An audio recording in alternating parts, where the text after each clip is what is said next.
It's time now to take a look at the French newspapers, and for that I'm joined by Nicholas Rushworth. Hello. Hi, Claire. Nicholas, starting off with one regional paper reporting on the First Lady.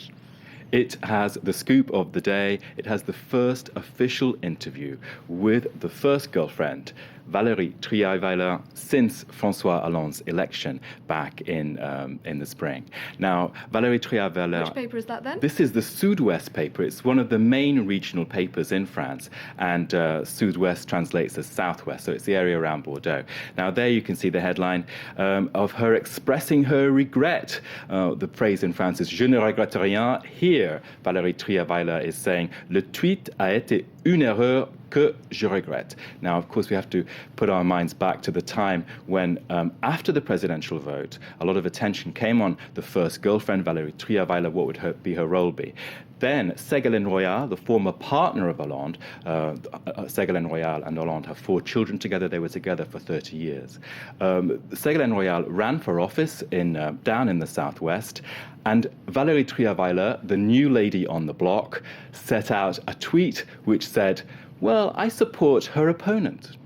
So, of course, that was exploded all over the press, and François Hollande, of course, wanted to be Mr. Normal and say, I'm going to have a normal, balanced life. And in fact, that has gone off the rails for him. So now, in this interview, which is the first official interview with the paper since Hollande's election, Valérie Trierweiler seems to be sort of outlining a more cautious approach. She's saying, I regret that tweet. And she's also saying she's not going to take up a job with a TV station.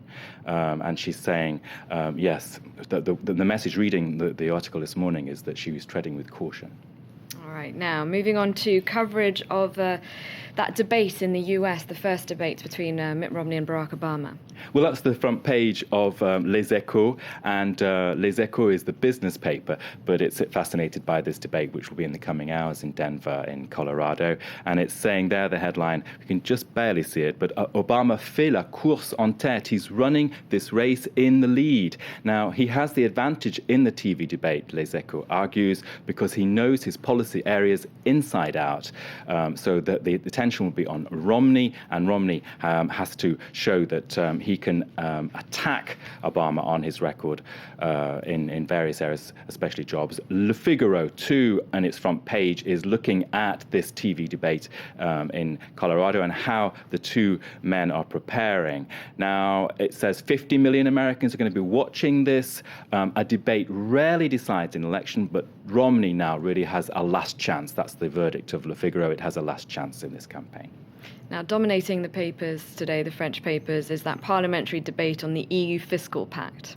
Well, this is hardcore politics and central to what's on the minds of French people in terms of the economy. How much will the Europe, EU, Brussels, and the whole Euro crisis cost them? So the debate matters, and Libération, the left-wing daily, is saying le débat, which began yesterday, the debate, was maltraité. So there's a kind of play on words there, which is a debate mistreated, and that's an echo of the treaty itself. Now, Libération is saying Jean-Marc Ayrault, who is the Prime Minister, did not spell out any vision of Europe. He was too tame. He said, yes, go for this treaty. And the reason he was too tame in the editorial in Libération is because he's afraid of divisions within the ruling majority. So certain socialists, there are about 20 rebel socialist MPs with this debate about whether there should be an austerity approach to Europe. And also in that editorial, it's saying, well, also they need to keep the Greens on board. So the quote I can give you there is basically, through fear of divisions in the ruling majority, there is in fact no vision on Europe, and that's the message from Libé there.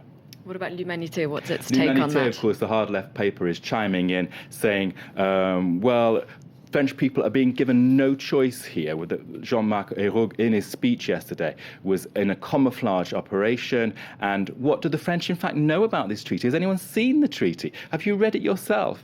And of course, it comes down to euros on the table, doesn't it? What the French will pay. And L'Humanité is saying there has to be a no to this, and that there has to be a new approach. Renegotiate that treaty.